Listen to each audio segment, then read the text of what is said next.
Okay, let's go. Sir, Chinese foreign Back up a little. Sure. The Chinese Foreign Ministry said that the market has spoken when asked about the tariffs. What do you make of that? The market has spoken when they look at the fact that we have $1 billion trade deficit. When you look at the trade deficit that we have with certain countries, way over $1 billion per country. But with China, it's $1 trillion.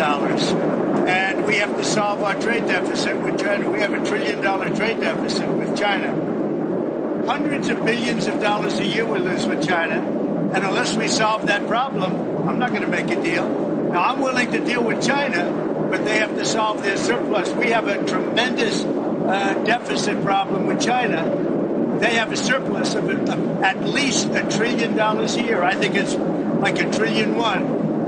And I want that solved. And no other president's taken it on. I had to take it on the last time, and then we had a rigged election. No other president's taken it on. And so China is, they say the market's spoken.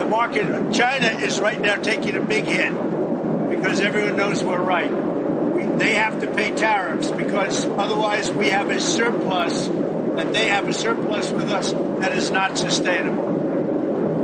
Mr. President. And we're talking about $1 trillion. You know that, right? We're not going to lose $1 trillion for the privilege of buying pencils from China. On the idea of crashing the markets on purpose, there's been some speculation, partly because of the video that was posted on Truth Social, that there was some sort of deliberate effort on your part to have the market sell off. Can you talk about that one? No, that's not so.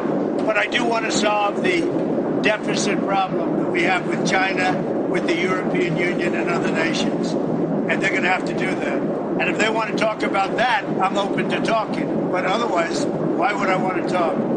And as you know, because of the tariffs, we have $7 trillion already committed to be invested in the United States, building auto plants, building chip companies, and all sorts of companies are coming into our country at levels that we've never seen before. Biden had nothing coming in. This was a dead country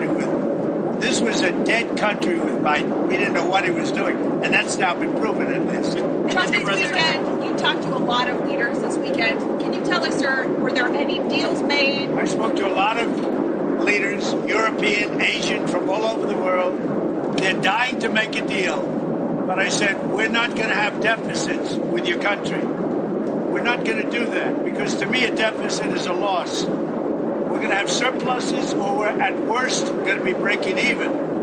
But China would be the worst in the group because the deficit is so big and it's not sustainable. And I was elected on this. This was one of the biggest reasons I got elected, was exactly because of this. And we're going to put tariffs in. We've already put them on. It's not a question of we will. We're going to put them on. And those tariffs next year will make us $1 trillion.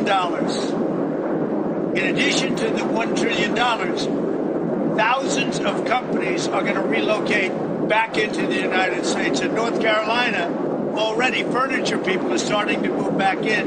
In Detroit and Michigan, which I won, because of what I said, what I'm telling you, car companies are starting to open up. In Indiana, a big one is under construction, as an example, Honda. But they're moving in like nobody has ever seen this before. So it's unsustainable for us to allow China to have surpluses of $1 trillion. We will be taking in over $1 trillion over the next short period of time with the tariffs that I've already instituted. They're already in place. Now, what's going to happen with the market, I can't tell you, but I can tell you our country has gotten a lot stronger. And eventually, it'll be a country like no other. It'll be the most dominant country economically in the world, Mr. President, which is what it should be. Is there a Trump put, though? Is there pain in the market at some point? You're unwilling to tolerate this idea of a Trump put? Is there a threshold? I think your question is so stupid. I think it's I don't want anything to go down. But sometimes you have to take medicine to fix something. And we have such a horrible, we have been treated so badly by other countries because we had stupid leadership that allowed this to happen. They took our businesses, they took our money, they took our jobs, they moved it to Mexico, they moved it to Canada, they moved a lot of it to China, and it's not sustainable. We're not going to do it.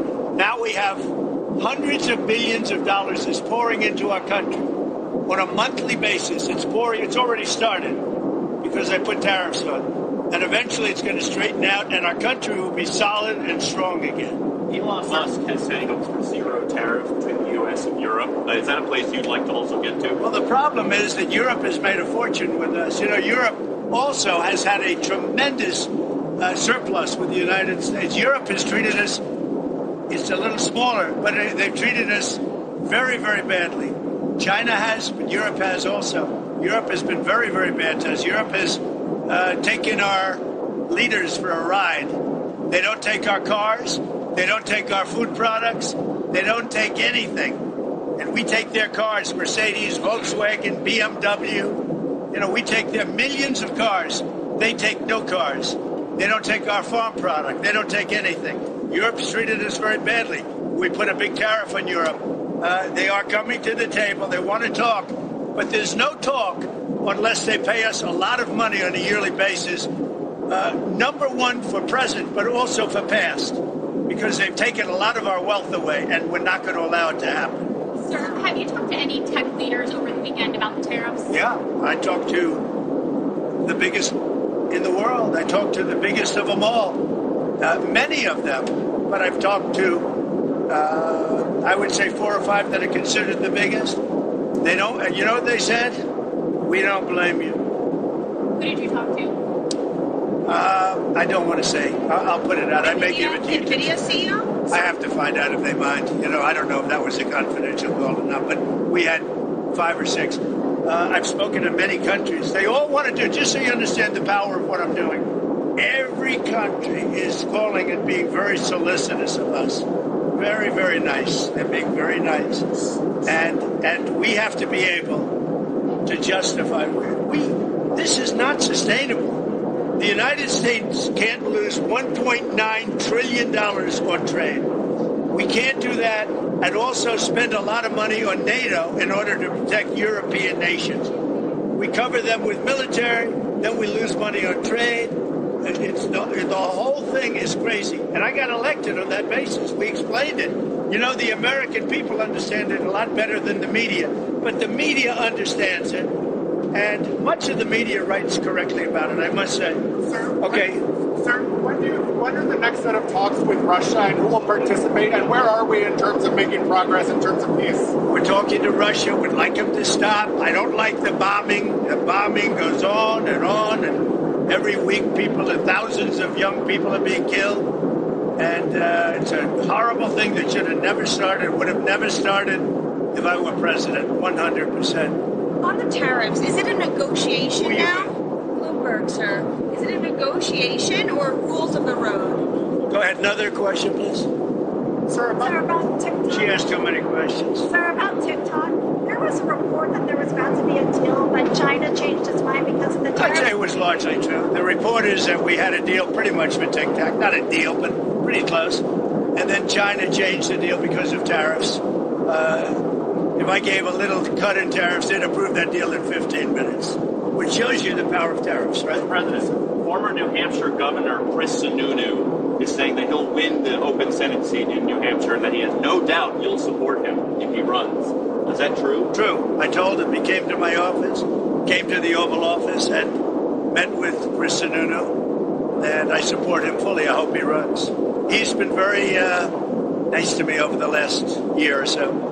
But no, I hope he runs. I think he'll win that seat.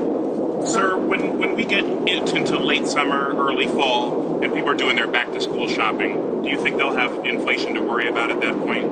I think there's not going to be. I don't think inflation's going to be a big deal because if you look at me, I took in hundreds of billions of dollars. This is not new to me. I took in during my 4 years hundreds of billions of dollars from China. And we also took in a lot of money from other countries, but in particular China, because it was just getting started. And we had no inflation. Who had inflation was Biden. Biden had the worst inflation in the history of our country.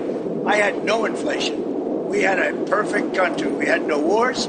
I ended them all. I defeated ISIS. Everything was good. And then when this numbskull got in, as they really call themselves now, numbskulls, but when he got in, bad things happened to our country, including our open border. And now we're doing very well with, we have the best numbers on the border that we've ever had. Speaking of the border, have you talked to Attorney General Pam Bondi recently about the cases going on with the deportations? Yeah, sure. It's really sad when you think that Biden allowed millions of people to come in, and if they find one, now I will tell you, the one, somebody said he's a member of MS-13, not Tren de Aragua. He's a member of MS-13, and therefore he should immediately be brought back. Well, MS-13 is just as bad as Tren de Aragua. So they say, oh, we made a mistake because he's not with them, he's with MS-13. Bring him back, bring him back. MS-13 is a very bad group. Sir, how concerned... Maybe as bad, actually. How concerned are you about the measles outbreak? There was another fatality today, and what else would you like to see in terms of the response? Well, I think they're doing reports on it. It's so far a fairly small number of people relative to what we're talking about. Something that people have known about for many, many years. I mean, measles has been, this is not something new.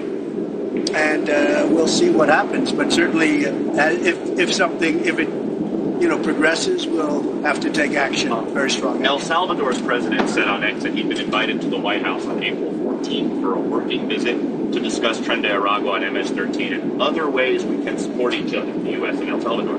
I was curious if you could expand more on what some of these other ideas you have for El Salvador. Well, I think, you're in the way of that camera, by the way. You should at least say that the camera operator should probably say that she's shooting the back of your head, I don't know why she doesn't say it. I have to say it instead. I have great respect for him. I know him. I've known him for a long time. He's a young leader, and he's very tough on crime.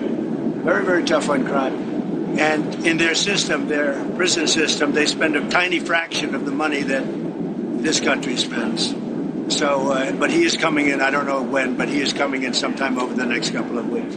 What are you and Prime Minister Netanyahu going to speak about tomorrow? We're going to talk about trade, and we're going to talk about the obvious subject. You know what the obvious subject is? Do you have any news for us on the obvious subject? I'm trying to do trade just to keep it down. No, look, there's a lot of things going on with the Middle East right now that have to be silenced. We had no problem with the Middle East. Everything was done. We had no problem with Iran. We had no problem with anybody. And then you had October 7th. And that was all because Iran, as you know, was not giving money to anybody because they had no money. Now they have a lot of money. So we'll see what happens. El Salvador, the president there said he would be willing to take American citizens in the federal prison population. Is that one of the ideas they're going to be discussing? Well, I love that. If we could take some of our 20-time wise guys that push people into subways and that hit people over the back of the head and that purposely run people over in cars, if he would take them, I'd be honored to give them. I don't know what the law says on that, but I can't imagine the law would say anything different. If they can house these horrible criminals for a lot less money than it costs us, I'm all for it. But I'd only do according to the law. But I have suggested that, why should it stop just at people that cross the border illegally? We have some horrible criminals, American grown and born. And if we have somebody that bops an old woman over the head, if we have somebody that is in jail 20 times and goes back and shoots people all over the place and then has a bad judge or a bad prosecutor that do nothing about him, all they worry about is politics, they don't worry about that. I think if we could get El Salvador or somebody to take them, I'd be very happy with it, but I have to see what the law says. Okay, what else? Can you say, did you agree to lowering tariffs for any of the countries that you spoke to today? So what you understand, Jennifer, you have to understand this. We have massive surplus countries that we're dealing with. We have massive deficits. We've got to straighten that out because you can't continue to be that way. It's been that way for years now, and it can't go on any longer. And we're the piggy bank. We have all the advantages. Forget markets for a second. We have all the advantages. We'll get it straight out. We're going to become a wealthy nation again. Wealthy like never before. And we're not going to let other nations that have been ripping us off, whether it's China or the European Union, with all of the European nations that have just made it's been like a feast. Look, the European Union was formed for one reason. You know what that was? To rip off the United States. So put that in your bonnet. I hope you had a good flight. Have a good time. Thank you for your time, Mr. President. Bye, guys. See you tomorrow.